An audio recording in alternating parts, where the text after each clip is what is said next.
সালাম আলাইকুম গাইস, কেমন আছেন সবাই? এই যে আমার হাতে একটি প্যাকেট দেখতেছেন, প্লাস্টিকের। না না, এটা প্লাস্টিক না, এটা হচ্ছে চায়না গ্লাস। এগুলা দিয়ে সাধারণত জেলি জাতীয় এরকম নাস্তা বানানো হয় আগার আগার পাউডার দিয়ে। তো আগার আগার পাউডারের তো অনেক দাম, তাই আমি ইউটিউবকে বলছিলাম আমাকে আগার আগার পাউডার কিভাবে বানানো যায় রেসিপি দিতে।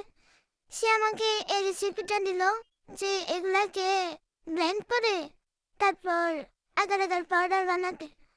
তা আমি টুং টুং করে চলে গেলাম রিয়াদ্দিন বাজার।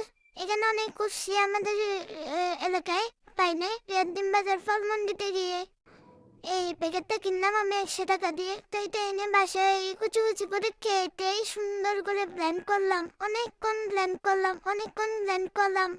একবার দুবার অনেকবার ব্লেন্ড করার পরও এগুলো পুরোপুরি ব্লেন্ড হয় নাই। সো এরকমই হয়েছে। তারপর এটা আমি একটা পাত্রে নিয়ে নিছি, সরি প্লেটে।